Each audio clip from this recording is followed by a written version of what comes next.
The Negotiator isn't very good. I don't really think it's gonna eclipse the current meta. Well, it doesn't hold on defense, man. It falls. There's not even the right teams. We're missing stuff. Yeah, we're missing pieces of something or else. And welcome back. This is your man Warrior, and I want to make a really quick video. I am going to do it live because it requires virtually no editing, and I am in a hurry today, but I wanted to make a video. A lot of you have been asking about what is the best Negotiator team. And so we wanted to talk about the team and kind of a little bit about the Negotiator. Now, first things first, one of the things everyone says is the Negotiator is not a defensible ship. Now, let's take a step back. First off, we have got to stop doing that. Okay, we've got to stop doing that. That removes all the fun from the game, and this is why. Nothing's defensible. The word defensible in the past meant that you put it in and nobody could beat you. That'll never happen again in this game. Ever again, ever.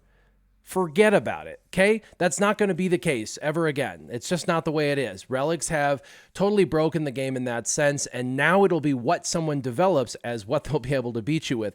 So when someone says a ship team is not defensible, what they're trying to say is it's not good, which is a total lie when it comes to the Negotiator. The Negotiator is an absolutely great ship, and it's just as good as any other high-end meta team. So just to put this into perspective, I, with my arena, fall sometimes out of the top 40 and top 50 with a Hans Millennium Falcon that has Relic Tier 7 characters and a Millennium and Bosk at Tier 5, Relic Tier 5. And prior to Relics, though, my team would fall out of the top 50. I'd have to climb every day from the 30s, the 40s, the 50s. I put Relics in, and all of a sudden my Akbar team was holding a little better, and I stayed in the top 20. But that was simply just staying in the top 20. I've got a very active leaderboard. So I put in the Negotiator, almost a week ago and started using it and practicing with it and, trying different compositions out. And for 3 or 4 days now, I've had 100% win rate with the Negotiator. And I want to talk about that because first off, if you go to my fleet, you'll notice that other people are already running it as well, and I'm still like basically top 20. There's no difference in how much I have to fight to get back to number 1 between my old fleet and my new fleet. So I have a choice: run old or run new, climb the same amount. Well, why? On God's green earth would I want to use the old when I've been using the old for 6 months when I can use the new equally as effectively? So the question doesn't come down to, is this team defensible? It is. It's absolutely defensible. It's as defensible as any other team on this leaderboard. The question comes down to is, do you have what it takes to run this team? If you don't have the Negotiator, then this is a moot point. But for any of those who are seeking the Negotiator, just now unlocking the Negotiator, and are looking to a guide as to how to use the team and what characters to use with this team, then this is going to be the guide for you. Now, I also want to note that everybody's team that they're using is tricked out. Everybody has their, Bosk ship, Houndstooth totally maxed. They have their Millennium Falcon totally maxed. By now, a lot of them have Biston and Biggs totally maxed. How many people have the Galactic Republic totally and completely maxed? They don't. That's just not the case for the majority of people, including whales and krakens. The other thing is the Negotiator, as cool as it is not at its full potential. It's 5 friggin' stars, you guys. 5 stars, not 7. And so there's missing speed, there's missing, which is really important, and there's missing abilities. They have tiered these abilities to where level 7 requires 6 stars across the board, and the level 8 requires the 7th star. So we're missing massive damage with this. We're missing additional protection up and another duration of unending loyalty. That's OP, guys. And then we're missing more damage, 45% more damage, and we're missing 45% more damage. So 3 abilities are missing 45% of the damage. That's a massive boost. That's nearly 50% more damage on all abilities, and undying loyalty, or unending loyalty, unending loyalty gets an additional duration, which is insane. Now, with that said, I'm destroying fleets on offense, and I'm falling no further than I was with my Admiral Akbar team. So for me, it's a no-brainer. I want to use what's new. So what I want to do is go through a battle. I want to just talk through the battle and what's going on and how to win. I know the people with these Japanese writings and Chinese writings and stuff, this is, I think Japanese, have already had their payouts. And so I want to do a couple of different kind of teams. One of the toughest teams that we come across is Bistan team, because he goes fast, he goes stealth, he kills something, and then all of a sudden you're down a character and you're like, what just happened? So we're going to go in and we're going to do this battle. Okay. So, now that we got that out of the way, my team is not maxed. My team has a lot of room for improvement, and I'm still able to easily walk through everybody, and I don't fall any further than I will. If you have the Negotiator, this is what you should be running. So first off, we'll go Galactic Republic so you guys can see your options. I have everything. You guys know I love my ships. Houndstooth has been, is, and probably always will be the tankiest and most durable tank in the entire game. So with this team, what you need is you need to give yourself a moment to open. The moment you open, it's over for the other team.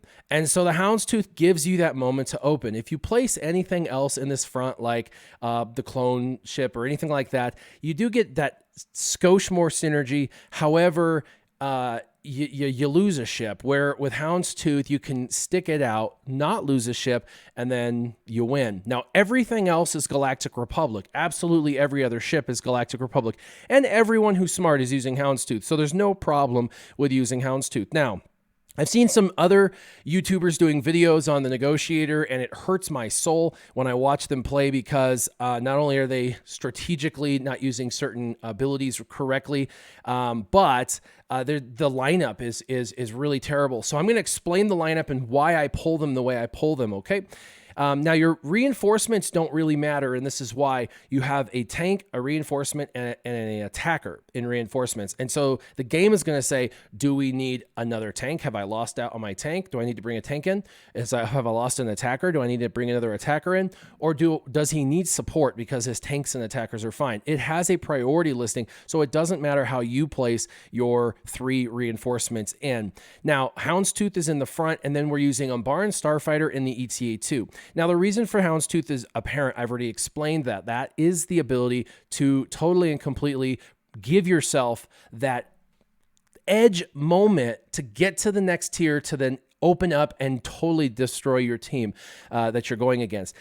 Anakin, when he starts in the initial lineup, gets that unending loyalty, or undying loyalty, or whatever it is, unending loyalty, I think it's called, right off the get-go, which means he can't be killed. So it's kind of a moot point for them to go against him. And what's the other target they have if it's not Houndstooth? The Umbaran Starfighter? Are you kidding me? Now, the Umbaran Starfighter benefits the greatest from being in your starting lineup for a bunch of reasons. We're going to go into him really quick and discuss this. The first is he can help kind of paint target lock on your team, and you want to get that target lock rolling. It does target lock for 2 turns, it deals damage, and it says it deals additional damage for each target locked enemy. If he sticks around long enough, and he normally does, he'll get to use this ability at least a couple of times, okay? Now, his basic is actually why you want him, because he melts the Houndstooth. He always has. He always has. I've used him even with the Han's Millennium Falcon as a 3rd ship. And the reason is he inflicts offense and defense down for 2 turns. Defense down and breach do the same, negative 25% defense. So defense down and breach are the same as far as the quality of being able to cut through someone. And if they happen to be target locked, he'll dispel their buffs on his basic. He dispels buffs on his basic. So that's pretty amazing. The second thing is this, and this is really important. It says whenever he attacks, he gains 30% turn meter, and then the target enemy gains 20% turn meter. So if we're attacking their Houndstooth, it's the slowest ship that they have. It's going to gain a little turn meter, but your fives is going to get faster and faster. Additionally, and this is important, when he attacks, he gets 5% offense stacking. He loses a little defense each time, but he gains offense. If he's in your starting lineup, you can rack this offense up pretty good. So when he takes his AoE, target lock AoE attack, he'll destroy the ships on the field, but you've got to give him a chance to stack his offense, or otherwise it's not really that impressive. So that's the Umbaran Starfighter. You definitely want to have him there. And again, like I said, Anakin's ETA, I've got him to Relic Tier 6. I don't have Tier 7. I don't know if I ever will. What it requires to get to Tier 7 is like children. Like you got to, harvest children to get him to Tier 7. You got to literally, Anakin has to harvest children. You got to go into this like room and slaughter a bunch of younglings, and then all of a sudden you've got a Relic Tier 7. But the damage output is really great. He's got buff immunity, healing immunity, all that. It's not uncommon. People should know that should be in your starting lineup. Now, why you don't put Ahsoka or Plo or other things in there? Because they all have really, really amazing reinforcement abilities, and you want them at the right time. They're tools in your toolbox, and you want to pull them out at the right time. So Clone is one of the best ships. In fact, we've been using him as a reinforcement in the current meta for a long time. And the reason is, specifically, let's look at his reinforcement ability. He comes in, he gains protection up, and then he taunts while he has protection. So he comes in, gives himself 40% more protection on top of his normal protection, and then he just incessantly taunts while he has protection. So he's a taunter that forces people to have to deal with him for a minute anyway, and he actually does a lot of damage. So he's a great damage dealer. He also has target lock synergy. The next is Plo Koon. So let's go into Plo. Plo's amazing for a bunch of reasons. First off, he can make one of your characters taunt, and we're specifically talking about Houndstooth. If they're Republic, they would get critical hit immunity. He's not, but that's okay because he still gives them, we're talking about Houndstooth here, protection up 50%. And taunt. So, and it also dispels all debuffs on him. So it's a cleanse. And then on his basic, it's okay. It has 70% chance to gain protection up for 2 turns, which is all right. And if they're target locked, it gives protection up to someone else. And then this one, which is pretty good, all allies gain turn meter, and then they gain health. The Galactic Republic allies, which is basically my entire team, gain health up, protection up, recharge for 2 turns. So he's in there as like, things are going south, he just cleanses everything and makes it all better again. And then Ahsoka, I did watch Mobile Gamer's video, and he is 100% right when he says Ahsoka Tano is the MVP. There is no question. I have my Ahsoka Tano hitting for over 150k when she crits, when she comes in on her reinforcement and uses her special. And she's one-shotting ships. And then on her basic, she's hitting for 50 to 80k. So she's really, really good. And her basic, of course, has target lock synergy. Almost all of these ships, by the way, guys, have target lock synergy, which is really crazy.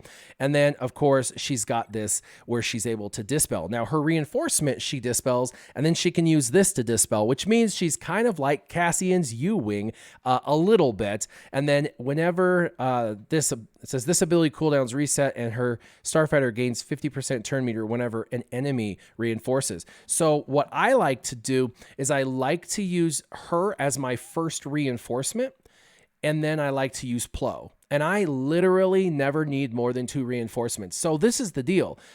That's the same as the last ship meta that I had. I needed to bring in 2 ships at max. So I bring her in, and then everything they reinforce with is just going to allow her to OKO another person, So these are the ships. I don't even need anyone else in this lineup. In fact, if they only gave me 2 reinforcements, we'd be good. Now, Jedi Consular's ship is solid and Rex's ship is solid, but neither one of them make the top marks for importance in this lineup. So let's go ahead and do a battle. We're going to walk through it. I'm going to talk through it. We're going to go real slow so you guys can see the power of this, and I'll tell you kind of what I'm doing and why we're doing it. But the Negotiator is absolutely, if you're able to get it, a team that can compete equally as good as the Millennium Falcon meta. So the first thing I like to do is just go right after Bosk. I like to apply target lock. One of the reasons is he will not cleanse himself right off the bat. He will choose to taunt, and that does not cleanse himself. I'm also going to get a taunt up myself, and we're going to go ahead and put buff immunity on him if we can get it, and healing immunity. Now he's going to shoot his. Now he does not have the ability to cleanse until he takes his next turn, or, well, until he does that, he got called to assist. The calling to assist is random. It doesn't always call him specifically to assist. We're going to daze and hopefully get some daze on. And watch this. We get defense down and we start to melt the Houndstooth away.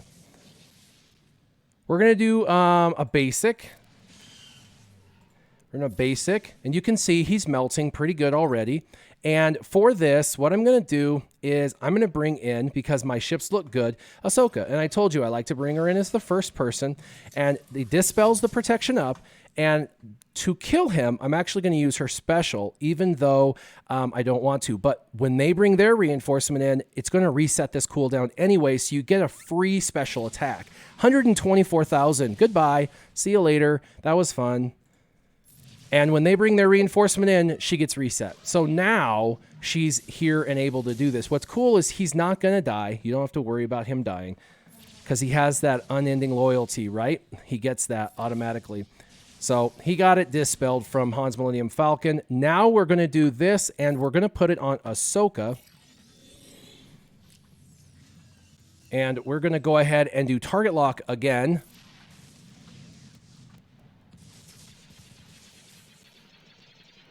We're going to taunt again. And we're going to do a couple of battles because I want to make sure that you guys see and, experience this. By the way, Sunfac is a really great reinforcement because he does a ton of damage and he stuns. And the stunning is really what is kind of the big deal with Sunfac. He's a tank that takes forever to kind of get through, so to speak.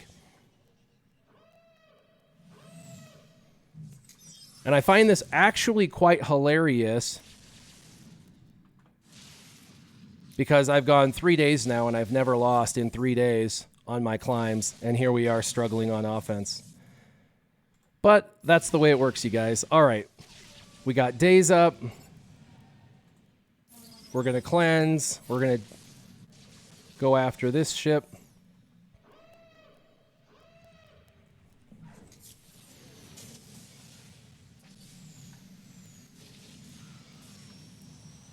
And we lost on offense, which is okay, you guys. This is actually the first time in my literal last 4 days I've lost on offense. And RNG can be like that. It's just like that during a live stream, which is super fun.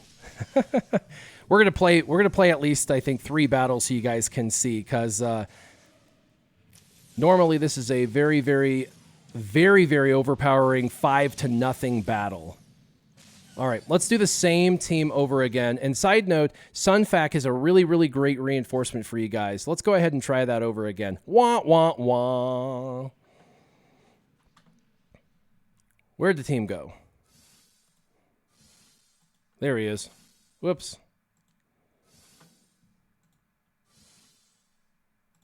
All right, I hate refreshing like that, but we've talked about the team. Now we're going to play it out. I never lose Annie. Literally never. He has always got unending loyalty. He gets targeted. He doesn't die. I get my taunt back up, and then he just goes to town. And the damage output that he does is really, really great. Also, you got to remember that their Houndstooth could be called to assist, but sometimes does not. And it really depends on whether he's called to assist or not, because if he doesn't call to assist, he doesn't cleanse, and their team falls apart significantly faster. It also depends on whether daze is called and all of that. In target lock, it cleanses when he hits. Same thing, we're going to call Ahsoka because Ahsoka destroys, and she gets her ability reset. And then they're going to bring in another ship. Now, it's probably going to be Sun Fac because they lost their ship. So we're going to be back to the same thing, which is funny. And that's okay. As long as we can get our taunt back up, which we get a reset so we can re-hit them. And if there's a ability to... Here, we're going to do Anakin, offense up. If there's an ability to get your taunt up and keep it up, then it's great. But with Millennium Falcon, sometimes you lose that. Sun Fac, we are not seeing the damage output that we normally get with going against Sun Fac. Normally, Sun Fac dies really, really fast. And nothing is critting, which is kind of funny, actually. So we're going to put the taunt, and we'll do protection up.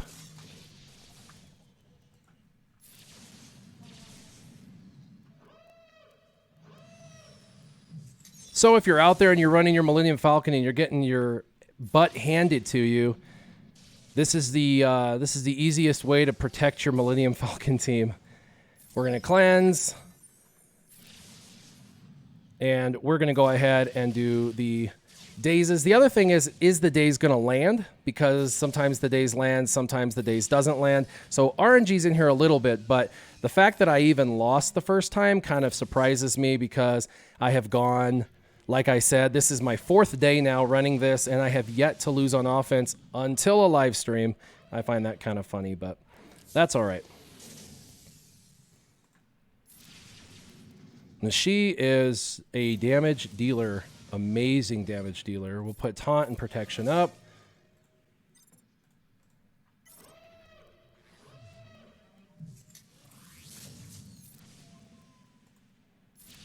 And if target lock would have applied, and it could have on the basic, that would have been a dispel on his basic ability.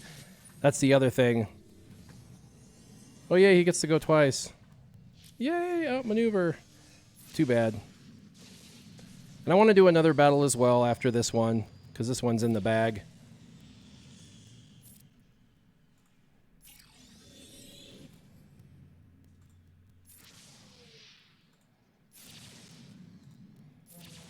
What's going on with the crits? That's kind of weird. So anyway, there we go. That's the basics of it. You want to make sure that happens. Now, I will say that I lost Anakin almost immediately on both of these battles, and my previous 20-plus battles, I've never lost him.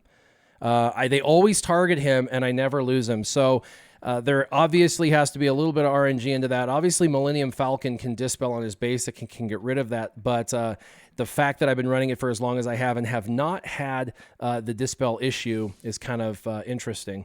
Let's do another one against another team. I want to try and find one with, Biggs. Let's see if I can find a team with Biggs. Here's one with Biggs in 15. It's got the same exact setup except for it's got Biggs. So we're going to go after Biggs.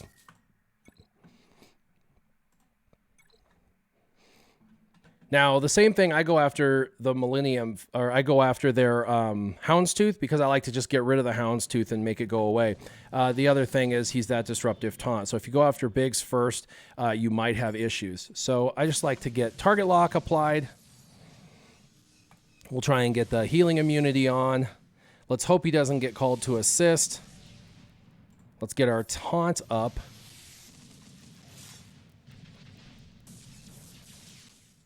And he did. He got called to assist. That's all right. Let's get some days. We got days out there. He's target locked, so it'll dispel on basic, which helps just melt that ship away. Do a basic. Looking for a crit. Did not. 45k on a non-crit. Bit disheartening about my crits.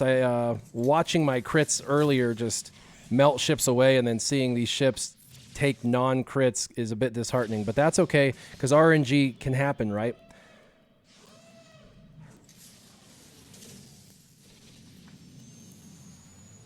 All right, so we're gonna do the buff on Anakin. We want to give him the offense up, and everybody else gets the undying loyalty or unending loyalty. I want to call it undying loyalty because they don't die, but it's unending loyalty. And he's been dispelled. So we're in fear of losing him without a plow reinforcement, which could very likely happen right here in just a second. We'll get a plow reinforcement. And the computer will call plow in. Let's do the middle one. Give everybody additional stuff. Let's go ahead and do a special.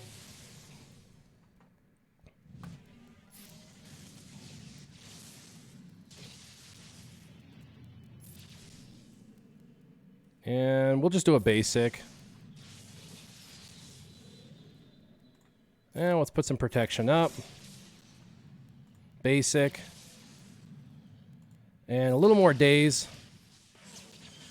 And they all get called to assist. I don't know if you noticed that, but when you get to the point, like I said, the houndstooth in there to like delay the inevitable. And what I mean by the inevitable is once you get that offense up and that buff on everybody starts assisting and they do massive damage. And so it's all over when you do that.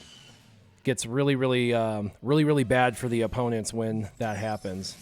Let's go ahead and get rid of buffs. Well, just one shot him. I didn't even see what the damage was, but that was just a one shot from Ahsoka. Ahsoka is crazy.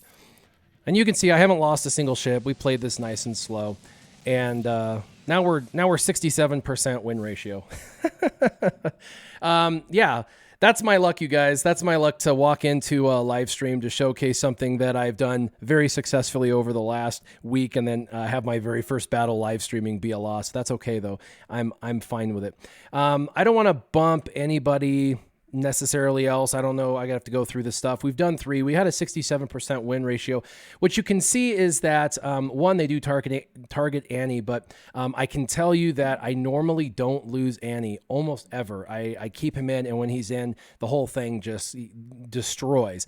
And so to see him being heavily targeted both times to the point of losing his buff and not getting the offense up was a bit disheartening, but that's okay because you can still see, even if you lose him, you can still win easily on offense. And even if he is targeted, he still has the ability to rebound back and get his, full health and protection.